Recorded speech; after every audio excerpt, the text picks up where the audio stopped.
Geocachomaniacs.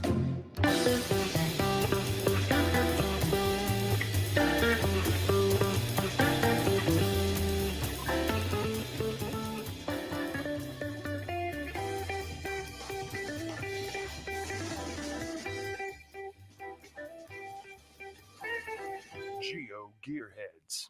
Welcome back to the GeoGearHeads. This is episode 525. I'm Daryl W4, back again with Chris of the Northwest. Oh, Daryl, happy to be with you. Have you had a good week? No, it's been another long, hard week. Daryl, And to top it off, tonight it is snowstorm night. That's not the American way. You're supposed to say, yes, I'm fine, thank you, and move on without asking any more questions or giving any more information. Okay, I'll remember that for the shows that we do after next week. Okay, thank you. That's all I'm looking for. Wow. So how was your week, though? My week was decent. I had a good week. Thank you very much. Now let's get on to our show. Isn't that the way we're supposed to do it? See? Apparently. Very superficial. You're still teaching me new things. After all these years. Yes. After 11 years of just this show. Just this show. We had another 4, I think, on previous shows. Mm-hmm. Something like It's that. been a while. It's been a while. Yeah, well, it's 17 years of podcasts for me. 16 of those on geocaching. And 17 years of geocaching. So, and one of these days, you're going to get out and go do it. Yeah, I got out and I found 2 caches all weekend. Woohoo! See? That was an effort. The weather was not nice to us this weekend. I went out and found some multis this weekend because, they have nice high points. And there's a series of them in a town just to the northeast of me. And quick and easy. And in fact, I ran into a couple of caching friends. One of the friends told me about these caches. Oh, go get those. Those are easy ones. They're quick and you're going to get a lot of points. And sure enough, he was at one of them. Even though he had found it, he was there with another friend helping him to complete it. And actually, they were getting coordinates for an upcoming event. So that's exciting. Cool. You know what else is exciting? We've got a couple of very, very fun guests from Geocaching HQ to talk with us today about the Year of the Hide. This is one of those things, as soon as I saw the blog post for Year of the Hide, it's like, yes, we have to do shows on this. So we don't have much time left. So we're doing a show on this before we take off. And of course, we've had to invite Rock Chalk. Welcome back to the show. Hey guys, thanks for having me again. Yeah, it's been way too long since you've been on the show. I agree. I was beginning to wonder. I mean, I know why you don't have me on the show, but I didn't know if you would say it out loud or not. Well, we're trying not to say it.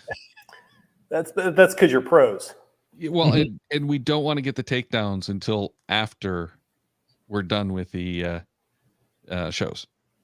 Sure. Then it doesn't matter because it's all done. So next week we'll reveal that secret. Pro move. Exactly. Totally. But of course, we also had to invite back JT Coffee. Hi, everyone. Thanks for having me back. Definitely a pleasure. All right. So why don't we kick it off with just a little bit about what Year of the Hide is? Yeah. So Year of the Hide really is a year-long effort, as the title implies. But, obviously the game geocaching just can't exist without cache hides, and the game can't continue to flourish without new hides and refreshed cache hides. And so we're looking at this year as an opportunity to visit a number of topics related to cache ownership and cache hiding. We're going to have blog posts and other special projects that I have to keep hush hush, but there's some fun stuff on the calendar, and I think people are really going to enjoy it. And all of it is, just aiming to celebrate cache hiders who give us this game board for us to play geocaching on. So again, a lot of fun stuff coming up over the next several months, and chances for us to talk about cache ownership and cache hiding. Nice. So you've already, is it typical by, January, February, you have the year laid out as far as your promotions and what's going on? Yes, and I had really hoped that Annika from our marketing team would be able to be here tonight, because she has been very involved with helping to plan a lot of things out, and want to give her a shout out for that, because her and her team and a number of people, Jesse and myself and our team, the community volunteer support team, we of course are involved too, but there's going to be a lot of folks across HQ that are involved in Year of the Hide, and folks are excited about it. Like I said, there's some fun stuff coming up. Okay, I have to ask a question now. Well, and Chris, you know this, we usually don't script what we're going to say just to see if we can catch you off guard. I've gotten that impression. Okay. I'm starting to figure it out. It's been 7 years, and I'm starting to finally catch on to your guys' dirty tricks. So with this last 7 months, reach the peak promotion that's been going on, are we starting to get back to shorter timed promotions once again? Meaning that, obviously with all the confusion and the unknown behind COVID, it was the right idea to stretch it out for a year or, several months, whatever needed to get the existing promotions accomplished. But now I was thinking, well, we've had 7 months and I've really enjoyed the shorter time frame and that sense of urgency to go out and cache. Is this something that you're going to be moving forward with in the upcoming year? Yeah, I mean, I think it's fair to assume that, as we all hope, we're all keeping our fingers crossed, of course, that the pandemic is trending in the right direction. There's just, exactly. I think we've all also learned to not make bold predictions about where this thing is going. But if we all of us in this room talking here can assume that things are going in the right direction, and that's what we hope, that there will come a time when, promotions won't last for a year and a half or whatever. We obviously, as I think we've talked about here on the show before, wanted to give people an opportunity to participate and be as inclusive as possible with our promotions. That's really always the goal for them. And with the way the pandemic has affected different people in different ways in different places, we wanted to err on the side of caution and on the side of being inclusive. So hopefully, again, we're all crossing our fingers. Mm-hmm. We can move to a point where promotions and the souvenir challenges will get back more to the way that they used to be. So yeah, we'll see. No, everything seems to have that disclaimer at the end, doesn't it? That little asterisk. Yep, I hear the little asterisk, little footnote. I'm so tired of talking with an asterisk. I've been doing it for 2 years now. I just want to talk in certainties again. Exactly. As long as we don't set dates, the pandemic doesn't know what to do. Right. Don't tell the pandemic that we're having the 20th anniversary celebration on August 20th, and that way maybe we'll be able to have it finally. Or is that a decoy event? Right. It's just to throw the virus off. Right. Look over here. A week beforehand, we'll just send out a JK, everybody. Here's the real date. Wow. But I kind of wondered if the Year of the Hide isn't a response in some way to the pandemic, because it seems like we have not seen as many hides in the last couple of years. Well, I wouldn't say that necessarily. I think that this is one of those topics that would really be good for any year. And one thing that we do hear from people often is that they wish HQ would do more with education about cache hiding. And a lot of that, when we do surveys and stuff, is directed more at, they want new players to be educated more. But also, some of the most popular blog posts that we do and projects that we do are directed at highlighting great cache owners and great hides and stuff like that. So we know that cache ownership is a topic that's always a good one. But to your point, I think that even if maybe that wasn't top of mind for us in our planning, it's still a nice side benefit that, as you said, cache hides, maybe haven't been top of mind for people over the last couple of years for lots of very good reasons. And whether it's hiding new caches or taking a look at caches that you currently own, hopefully people have some mental energy to do that this year if things continue to get better. Yeah, I'm definitely looking forward to the hides. Not necessarily that I'm planning on hiding, because I've got the whole problem of I can't find local places that are available to hide. However, there's a lot of caches around here that I've already found, and I'm hoping people do take the opportunity to refresh the game board. But Pizza Ninja says that please give special souvenirs to hiders and let people level up for being good hiders. He wants to be a plus cache hider. Wow. Is that that's like double being plus on good. double secret probation? Is that like plus? I guess so. Oh, that's a great idea. The souvenir is a great idea.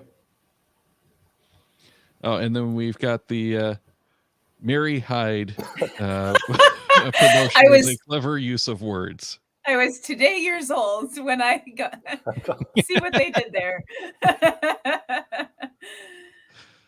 Oh, that is a good one. I have to admit, I liked getting the trackable at the end of that one.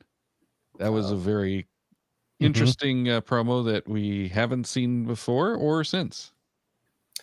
I think I still have the email telling me about the trackable or the code. The code. And I still haven't done anything with it. I wonder if it would still work. Ours? Oh, that's a good question. Mine is hanging out in my collection. It's still sitting there. See, I went and did the Cricket vinyl and put them on the car, so they're now trackables on the car. Smart. Oh, neat. Very smart. It's been really fun to see over the years how people have used theirs. I've seen it turned into tattoos. I've seen it on it's the like replaceable trackable code for all of the expendable items. They just put it on whatever hat they're wearing. It's their official hat trackable code. If they lose their hat, that's okay. Put that trackable code on the next hat and it's still their trackable hat. Yeah, I've seen the jackets, the shirts. Someone actually did a Mary Hyde shirt. Oh. Cool. But then I don't know. It must have been going caching, but it must be UDAC. Oh, there you go. UDAC My has Mary Hyde is on a shirt. But I think it was at Going Caching that someone actually did the pirate costume with the trackable on it. I just found my email dated August 23rd, 2017. I still haven't activated it. Well, as long as you have it. I was going to say, that is record keeping for you right there. I don't know if I should admit that given my position at HQ, but well, hey, isn't that a special surprise? Pristine and unactivated. It's like in the box. New in box. Right. Yeah. So it's worth more now than our used ones. Right. I don't know what's worse, just realizing that I still haven't activated that or not knowing that Mary Hyde was a play on words. Oh, that's great. But no, that was a fun one.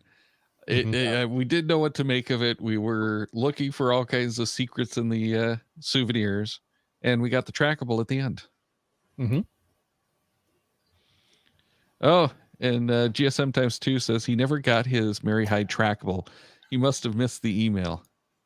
Maybe if I got remember, his email, I don't know.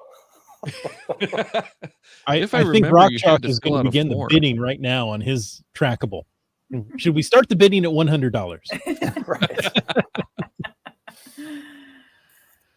Oh, yeah, no, but I think that one we had to fill out the form to get the trackable. So if you completed it, you had to basically see, yes, I want this, and then we got an email like a month or two later, something like that.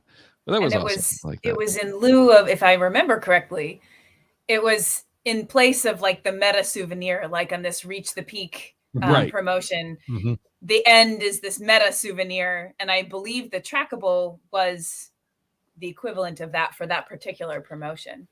Yes. So you got I want to say the 4 souvenirs, which were the 4 pieces of the map. And then if you got all 4 pieces of the map, you submit the form, and then you got the trackable by email. And people were very confused. What do I do with a trackable that comes by email? I can't put that in cash. And then oh, well, you can put it on a water bottle, put it on your t-shirt. And then everyone got that deer in the headlights. I can do so many things with this, and I don't know what I'm going to do. And I'm still in that place. Truly, it's in my little inventory. It has been there since I activated it. I see it every day and I still admire it. I'll figure out something to do. Get out a Sharpie, write it on your water bottle. There you go. Even if it's a disposable water bottle, you can keep it all day long. You can just write on the water bottle tomorrow. Same code. Makes perfect sense. Okay, this is starting to turn into a trackable show because Houston, Texas Dave is talking about his Camp Coral trackable Squidward Nice. that arrived today. I got Gary myself, who ends up is my favorite character. I have no trackables that I know of. I haven't gotten one yet. No. I don't know if they're confirming by email or not, but I haven't gotten an email confirming yet either. So I'm assuming I don't have one coming.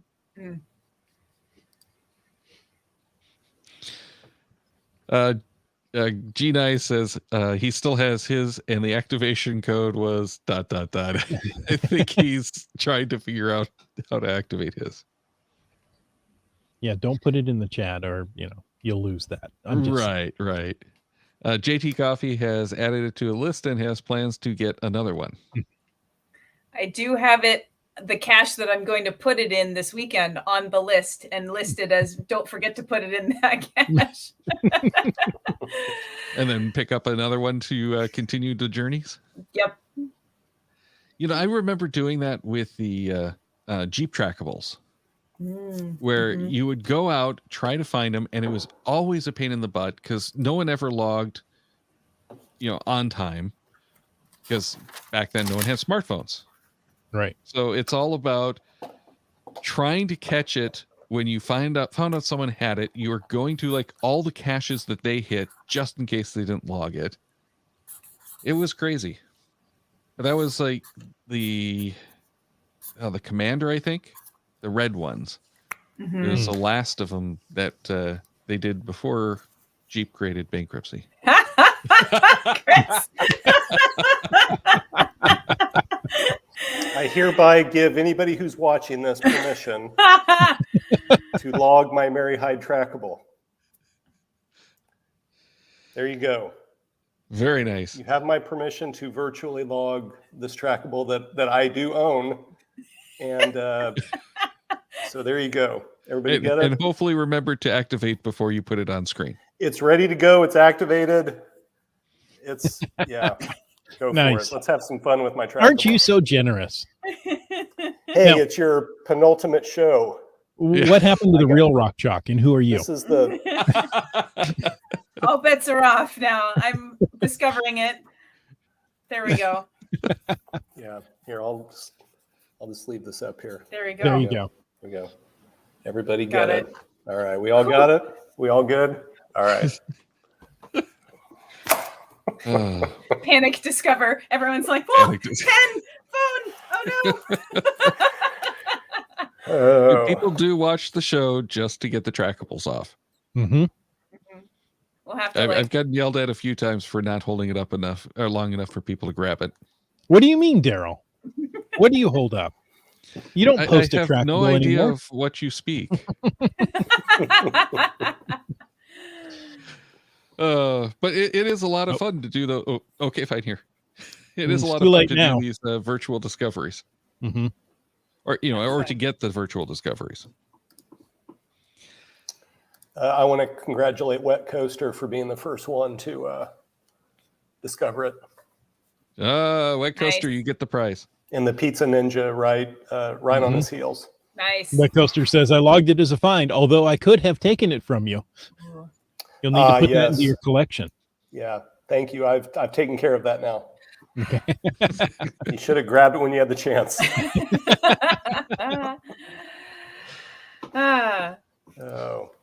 So yeah, let's talk trackables for the next hour. Yeah, I was gonna say we get sidetracked so easily. What's the shiny object? I was gonna say, ooh, shiny. Back Shiny to, new cache. Back to hide. Trackables and the caches they're hidden in. Exactly. Well, I could actually take the trackables back to my first hide, because my first hide was First Geo Savings and Loan, which was a trackable hotel for geocoin specifically. And I actually had the little deposit slips. So you had the deposit and withdrawal slips as the log, so that you could, mark which ones you deposited and took out. That's so creative. That's something I'm looking forward to in this year of inspiring new hides, is that it spur some creativity and not that, regular old quick finds aren't great, because I certainly need those for all the goals that I'm working on. And I look forward to finding a lamppost cache sometimes, because it'll help me with a tally mark for all of the caches that I want to find. But it is really fun to plan some really like caches with a theme or something kind of complicated, because that a lot of folks are really appreciate it. I'm working in a group right now to build a series around the theme of Napoleon Dynamite, because we were talking one day and we thought that'd be really funny. Tots, get your own tots. There's a quote in the movie about that. And then it just turned into this like, okay, your tot cache is going to be this. Yours is going to be this. You have this character, make it look like a tater tot.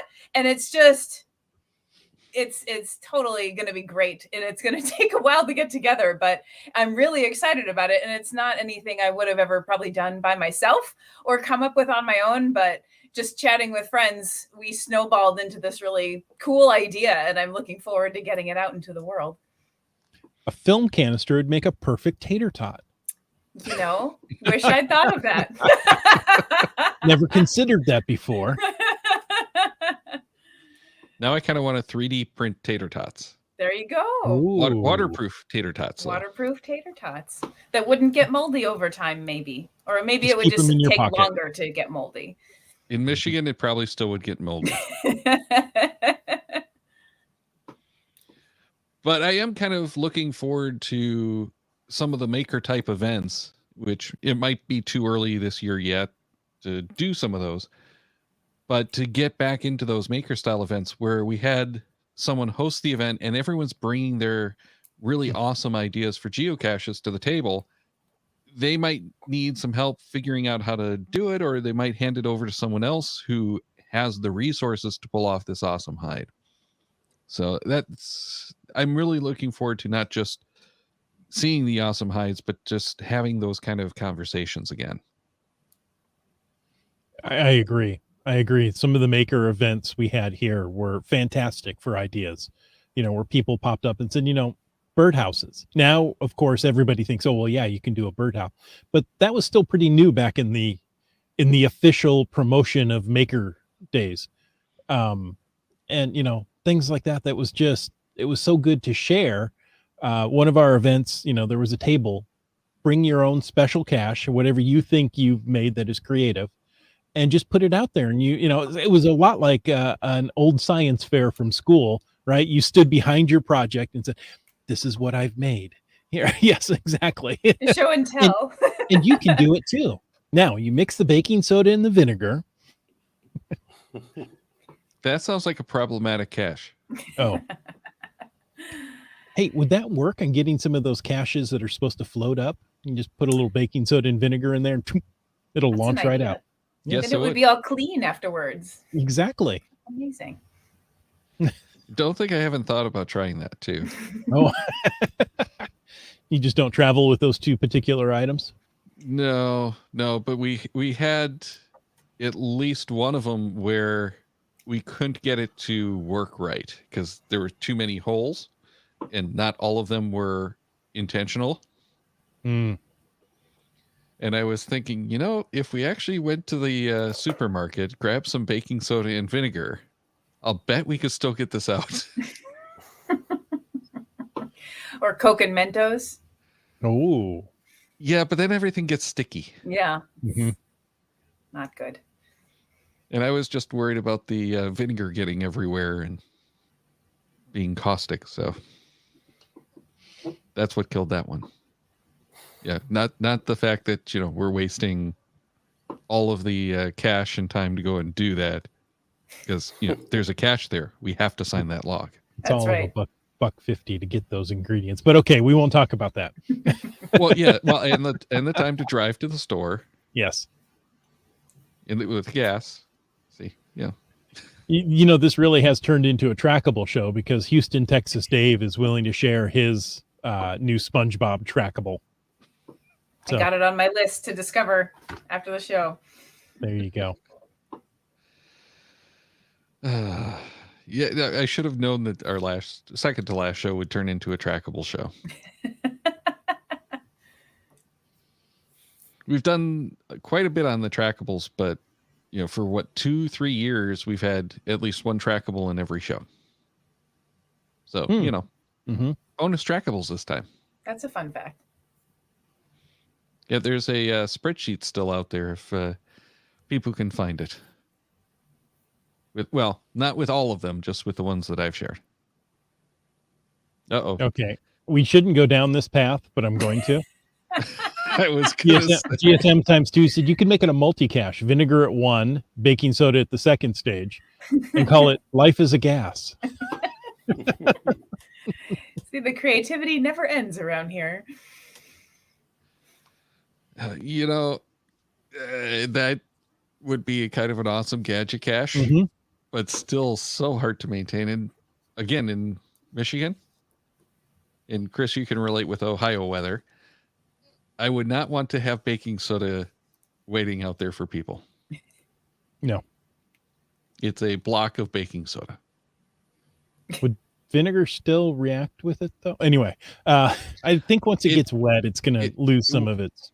Well, I think if you take it and, turn it back into a powder, you'd be fine. But as a block, I can guarantee it doesn't, because we had that problem as a kid.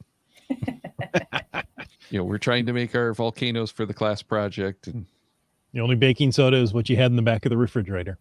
Pretty much. And it doesn't react very well anymore. Okay, so it's a rare thing for me to get us back on track, but either JT Coffee or Rock Chalk, as a hider during this upcoming year, this year, it's no longer upcoming. We're in 2022, by the way. I still have to tell myself that because are we? Did you check your watch? I confirm we are. Okay. Because, it just feels like an extension of 2020 somehow. The rules for hiding haven't changed in eons for geocaching.com. What are some good bullet points for a hider to go through in their mind, on a checklist? Maybe they have a little notebook with them that they're taking notes on right now, because some people do that. I don't know anybody who would do that. Oh, okay.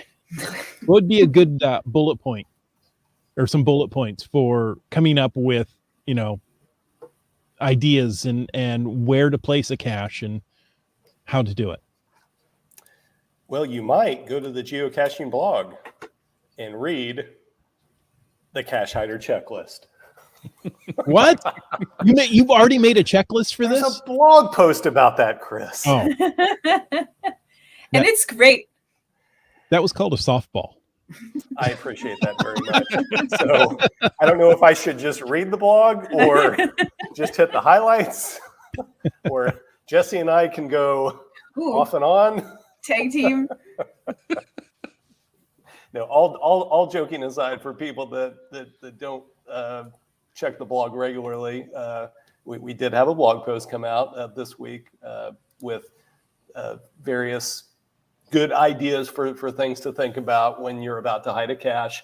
And I have a feeling that most of the people listening to this, it'll be like preaching to the choir. But, stuff like picking the right container, based on where it's going to be located, waterproof, and good for a long life. local land policies. I think that's something we can all remember, actually. I think even experienced players sometimes get tripped up by that one.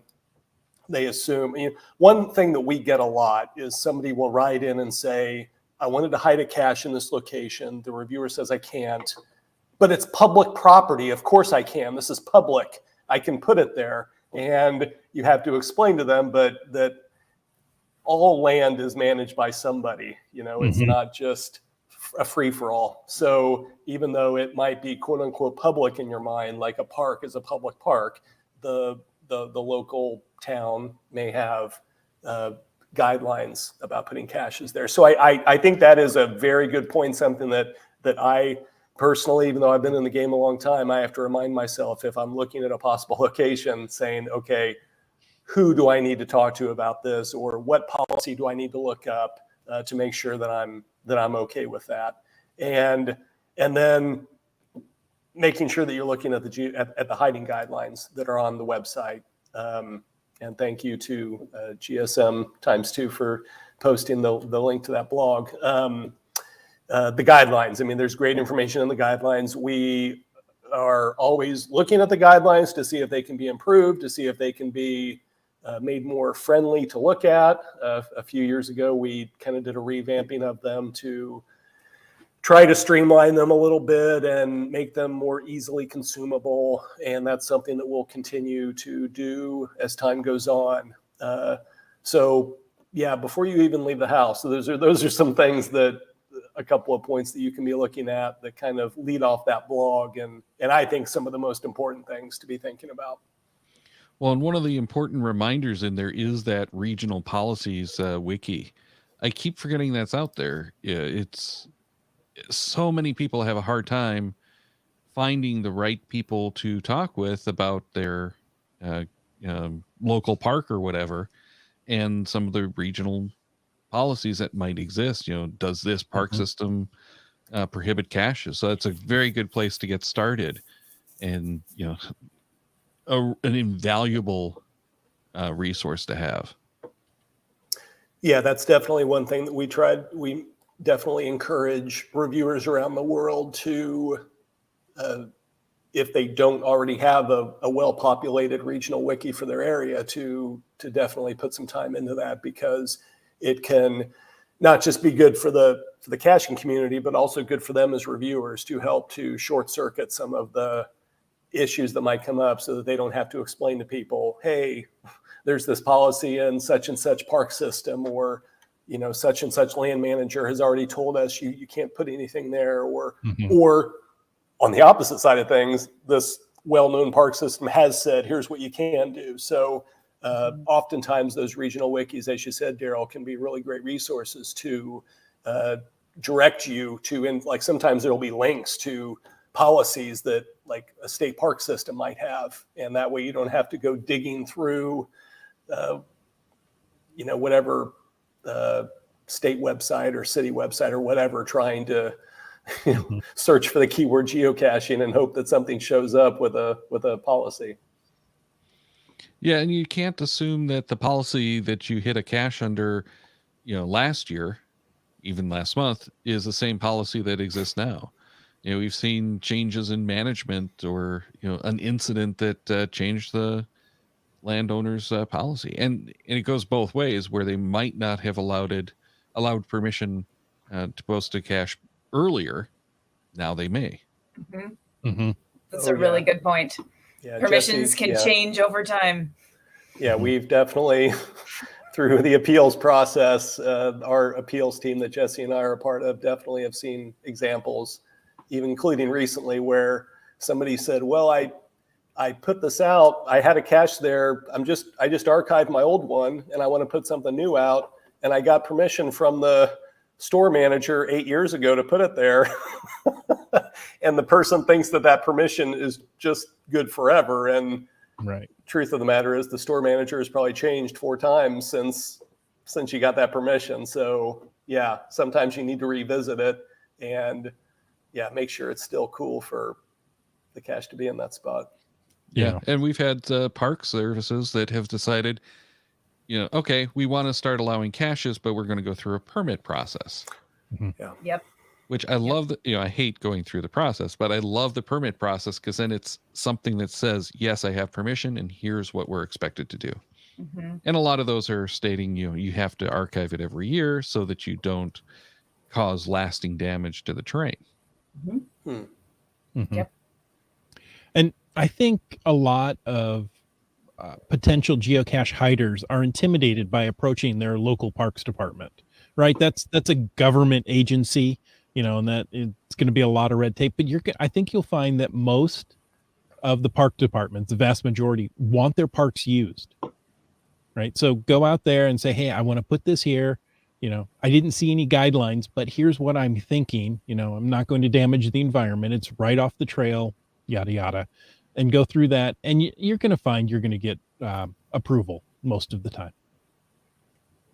I think a lot of us have been in that conversation or been reluctant to get into that conversation too, because it's difficult to describe, or can be difficult to describe geocaching to someone who has no idea. But I find recently in my quests for permissions, I'm hearing more and more parks and permission grantors understand and have heard of it before.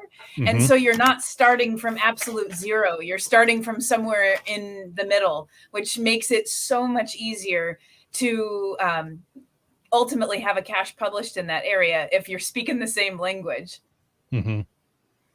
I think, after 20 plus years of geocaching, I think most people, land managers, have heard of geocaching in one way or another. I think most people have heard about it in one form or another. They may not remember exactly what it is, but I don't think the name geocaching is as intimidating as it used to be. Yeah, just this weekend, I was signing a log, holding a Petling container in the corner of a sidewalk, and a bunch of people walked past me, and one woman said, "Is that geocaching?" And I said, "Yes, it absolutely is." She said, "Oh, I've read all about that. I've just never tried it." And I said, "Well, there's one right here." And I said, "You should give it a try. It's really fun. And this is an area that has a lot." And she's like, "Oh, well, that's great." It was really, I'm seeing that more and more these days. I have to say, I don't see nearly as much of that as I had for a while. But I think a lot of that goes back to the other games that started coming out, that the awareness is just there now. Mm-hmm. And they just don't really ask. If you're buried in your phone, they just don't really care so much. Pizza Ninja had a great recommendation, though. He says, I encourage people to help out with trail organizations. It really helps make it easy with getting permission when you want to hide a cache. That's that... well, should we say squid pro quo? Trying to keep it into the SpongeBob. No? No. But if you're willing to help out in an organization, they're willing to help you out. Mm-hmm. Just saying. It's human nature. And yeah, CETOs are great for that too. Mm-hmm. Mm-hmm. Mm-hmm. In fact, isn't there a season of CETOs coming up? Indeed. March 1st, I believe, is when it starts. I believe it is. Yes. Through May 5th? 31st. 31st, okay. That blog again, I tell you. Yeah. I think GSM's Times 2 has been practicing this speech. With the free app, it's really easy to introduce people to geocaching. Mm-hmm. Agreed. Thank you, Geocaching HQ, for the free app. We all appreciate it. See, geocaching is free. Ooh, now we can talk about gift videos. Another fun topic that we get off track on. Oh, all too often. Houston, Texas Dave says in the last 2 years, we've had a lot of new cachers playing the game, which I have seen the logs. And as I commented, I think it was last week, I get a lot of those people logging the Earth caches, just TFTC without anything else. And they're like, wait, you have to answer questions? What are you talking about? This is homework. Yeah. Hey, at least you didn't get a DNF. No, I have gotten DNFs too. Okay. That's more recent. When the pandemic first struck and families were home with children. I can't tell you the number of articles and telephone calls that I received. Oh wait, no, just articles about, fun things to do with your kids, while you've got this time. And so many of them were geocaching. So I think that's been a great entry into geocaching for a lot of people. And now that those people have found a few caches, it's time for them to hide some. Yes, exactly. it is. Okay, Yeah. that didn't work so well getting people back on track, but it's great. Yeah, but it does take some guidance to hide that first cache, and it's always a little bit nerve-wracking. So hopefully we'll get some of those events again, get people out. It's always a little, get some new hiders and encourage the new hiders. So I have, we talk about not having enough space in this area. I have gone and archived some of my caches with the hope someone would place replacements there.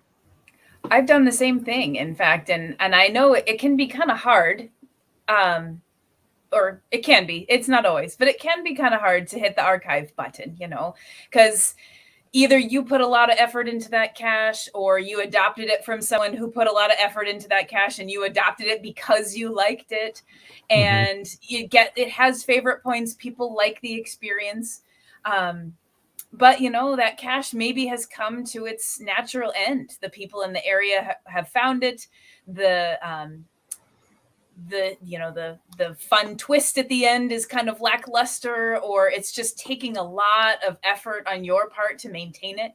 I know I didn't think about maintenance like I do now when I started placing caches, and I would hide something without the thought of, okay, I'm going to have to come back here and check to make sure it's still here fairly frequently. So I probably ought to hide it in a place where I know I can quickly find it, or I know if it's there or not, without having to search every single time for it. And stuff like that. It might take a long time, and it just might be painful to try to maintain. And maybe it was a great idea when you started, and it's just less of a great idea now. And so that's the time to hit that archive button. I just did that, just like you, Daryl. It was a great cache, but it's time to open up the space, because who knows what else is going to be placed there, and something else probably that I can find, which is always good.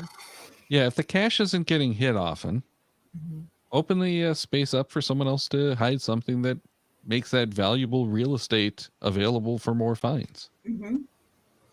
Yeah, that's something that, as we talk about Year of the Hide and refreshing the game board, that's something that we don't want people to be scared of that term. As I've heard that be talked about over the last year or two, there's some folks that think they go straight to thinking, oh, that HQ is going to make me get rid of my caches, or they're going to make me archive them, and that's not what this is about at all.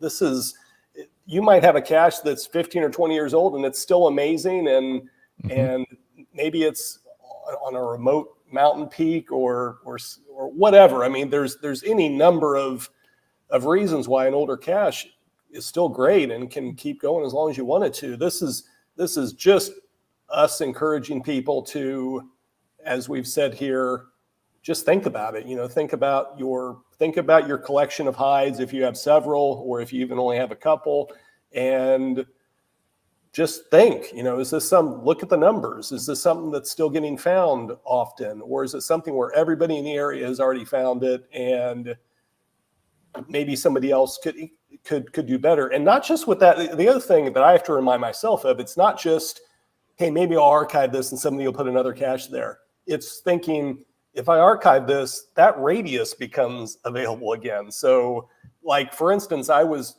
caching over the weekend, and I found something that I want to say the cache was maybe 10 years old, and it was a really beat up thing where clearly the owner wasn't really maintaining it. And I read one of the logs from about 6 months ago where somebody said, I put a new container here. The old one was in rough shape.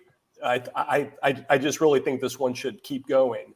And I kind of looked at it and thought, well, I mean, that's their opinion, but there's a beautiful park right across the street, literally 200, 250 feet away. There was part of me that thought if this one got archived, maybe somebody could put something over there in that park that could work out really well. So, again, it's just something to think about. It's not that HQ is not forcing it on anybody, or it's just saying, hey, think about having the conversation, and if it applies to you, it does, and if it doesn't, then off you go. Have fun. Yeah. And it stirred up some conversation in the chat. UDAC has I adopted a cache at the La Brea Tar Pits that has a lot of favorite points and still gets visited. It recently went missing, but I will replace it instead of archiving it. Exactly. It's one that's got favorite points. It's still active. People are doing it. Leave it, keep it going, but maintain it. Don't let it rot either. And on that note, GSM times 2 says, if your cache doesn't have any favorite points after years and lots of finds, think about archiving it and replacing it with something just a little bit better. And then, so very true. Yeah, half the time it's not in the exact same spot I left it. It's moved over time. And that's another one of those signs for me that it's time to archive it and replace it. And sometimes it's because wherever that spot was has changed over time. Especially my earlier caches were in like trees and logs and that kind of stuff. That's what we did when we started caching back then. And if that tree gets cleaned up, well, you don't have that hiding spot anymore. Or, right. One of my caches, they took away this whole hedge of bushes that hid the trees that I used to hide it. So now it's just sitting there. That doesn't work very well either. Yeah. I remember a time or two where I've had to search for the cache where I knew I hid it, right? Where is it now? As people have found it, they put it back in a little different spot and it's moved, and it's as much as a hunt for me as it is for somebody who's just finding this for the first time.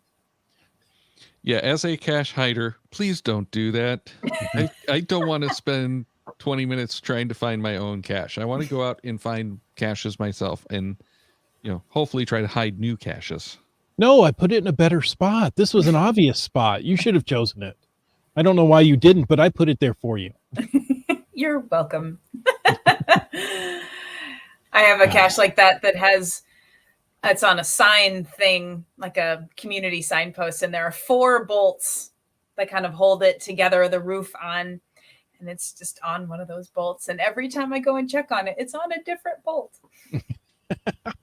Cracks me up. I get total joy out of finding which bolt it's on when I get there. Wow. Where can it be now? I should write songs. No, that one's already taken, isn't it? You're going to get us in trouble, Chris. Our final show comes already, and we get the takedown notice. As long as I don't sing it. If I sing it, we will lose all our listeners. I'm fully expecting next week to be like the end of Holy Grail. Why do you say that? Or it ends and the authorities just come in and lead you guys away. Okay, there you go. I was going to ask, what is it? The bad organ music? I'll have to look that up now. Sorry, what were you going to say, Jesse? Oh, if you haven't done the musical edition, a lot of shows have like the musical episode. That's an opportunity for you. Yeah, at least we can't lose the subscribers at that point. Yeah, you don't want me to sing. You don't want me to sing. Let's keep the mystery on that one, shall we? It's another podcast idea for you. No, it's not. Mm-mm. Mm-mm. I can't carry a tune in a bucket. New third show. Ooh. The after hours. After spending a little too much time with some of his clients. MC3 Cats, I will not. I will not sing. All right. We are getting a little bit long, though, so why don't we wrap up this edition? Thank you very much, both Rock Chalk and JT Coffee, for joining us again. 2 of our favorite guests from GCHQ. Is there anything that you want to share with us before you take off, though? I would just like to say, and on behalf of everybody at HQ and Brian and Jeremy and everybody, we've enjoyed your guys' show for a long time and appreciate everything you've brought to the community through this show. I know how much work it is. I mean, gosh, we do a podcast at HQ just once a month or so. And I look at what you guys have done every week, 500 and some shows over all these years. It's really amazing. So just on behalf of all of us, just thank you for everything you guys have done for the game and enjoy the extra free time that you have.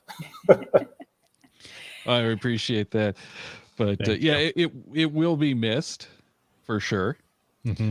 But it's been definitely getting rougher over the last several years to find the time to do this show justice. So unfortunately, we're going to put it to bed. In 2 weeks, it's going to be very odd.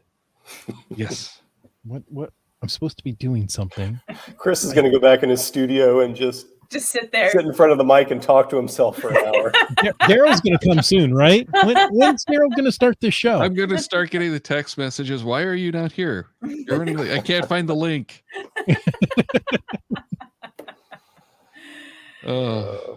GSM times 2 said we should have an archive party next week, maybe for the 20th anniversary celebration. Funny enough, you know what we called our final show is Archive Party. Doesn't really fit this show, but we thought it's appropriate for the final show. Yeah. And we'll have to tell that story again. And UDAC says still other podcasts on other podcasts and YouTube videos to do. Yeah, I'm not doing any more regular podcasts though. This is the end of my regular podcasting. I'm looking forward to tearing down the studio and getting it back as usable space. I give him 5 months, less than 6 months, more than 4 months. He'll be back. I'm not saying I won't be on other shows. That I'm going to be doing. But yeah, I'm going to still have the YouTube channel with the wife, and we do some geocaching content on there as well. And I'm sure I'll be on other podcasts. That's inescapable. It just won't be with all of this equipment. Yeah, Chris and I were looking at it. The computer that I'm on is like 11 years old right now. Wow. Mm-hmm. We were talking about it before. I think most of my gear here is like 15 years old. And I said, Daryl, you can update your gear. You don't have to stick with what you used at one time. But he doesn't follow that method. He still uses a Nokia phone. It's indestructible. No, the Nokia would work a lot better than the iPhone with iOS 15. Thank you. I want to go back to my iPhone 8. I wasn't real happy with my 8. The 6 I thought was a very good phone. No, the 6, the 6S, was it? Did they do the S? Yeah, I think that was one of the better ones. But we're getting way off track. We're going to have to save a lot of this for the archive party next week, when we're going to have a bunch of our patrons on. So we're going to do a randomized show and have a lot of fun for that final episode. And thank you once again, Rock Jock and JT Coffee, for joining us. It's always been a pleasure having both of you on. Really great to have you back on one last time before we wrap it up. My pleasure. Yeah, thanks for having us. And folks, check the Cachemaniacs website at cachemaniacs.com for more on the GeoGearHeads, including show notes for this and all of our episodes. GeoGearHeads is produced by Chris Umfenauer and Daryl Wattenberg. This show's copyright 2022 by Daryl Wattenberg. All rights reserved.